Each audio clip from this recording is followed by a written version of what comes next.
kulan wacan daawadayaal halkan waa RTN kusoo dhawaada warka maalnimo si toos ah idinkaga imaanaya xarunta TV-ga uu ku leeyahay magaalada Nairobi aniga Farxiye Cabdalla Muumina ayaana idin waramaya aan ku bilaabay gudoomiyaha gobolka Banaadir ahna duqa magaalada Muqdisho Taabid Cabdi Maxamed ayaa xalay furay taladii Axmed Gurey oo markaa dib loo dayactiray taa ku taalay isgoyska kilometer 4 ee magaalada Muqdisho haddaba waxa warkan inooga soo diyaariyo Muqdisho inooga soo tiray wariyaha RTN Aways Maxamuud Jilcow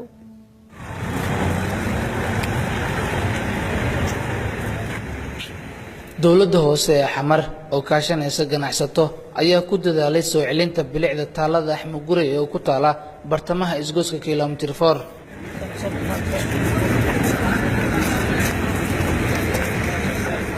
leerar midabo kala duwan leh iyo dhir qurxoon ayaa lagu beeray hareeraha taalada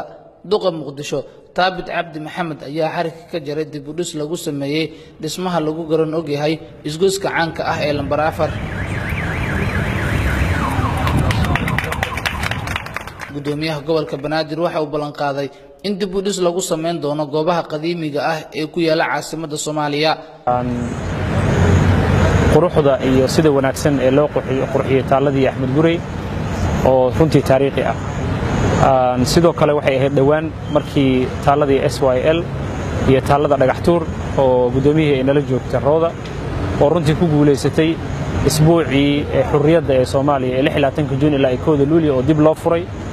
waxaana ballan qaadnay markaasna dib u sii wadeeno oo dadaal aan sii sameynayna lana furay taalooyinka taalada Axmed Gurey sida qof walba uu ka warhayo waa taalo taariikhi ah kaliya ma inay taariikhi tahay waa taalo istiraatiiji ah oo kulmisa dhowr degmo oo gobolka Banaadir ka mid ah sidoo kale haddana ku xirta wadada tagaysa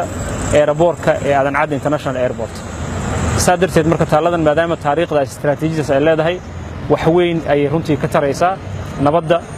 iyo bilicda caasimadda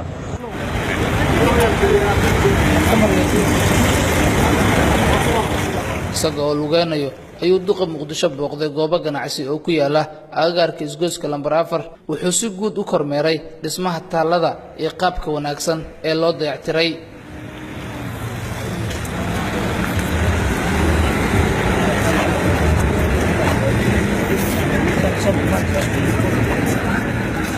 amniga magaalada Muqdisho aad u soo fiicnaanay saacada hadda aan hadlayno waa 3 saac habeenimo ay ku dhowdahay oo aan taaganahay taalada Axmed Gurey oo aan dib u furayno ilaahay mahadiis ka sokow waxa iska leh mahadaas hay'adaha amniga oo har iyo habeen noo soo jeeda oo har iyo habeen amniga u taagan iyo shacab weynaha Muqdishaawiyiinta ayagana garab taagan mar kastaba sida darteed waxaan mar labaad mar saddexaad u mahad celinayaa ganacsatada Soomaaliyeed ee runtii sida maalka iyo wax kastaba iyo energy kastaba ku bixiyay in taalada quruxdan dhan ay dib u soo laabato ayagoo iskaashanaya maamulka gobolka Banaadir mahad ballaaran ayaa u jeedinaya annagana waa sii wadeena iskaashiga ganacsada aan la leenahay Aways Maxamuud Jilcow RTN Muqdisho.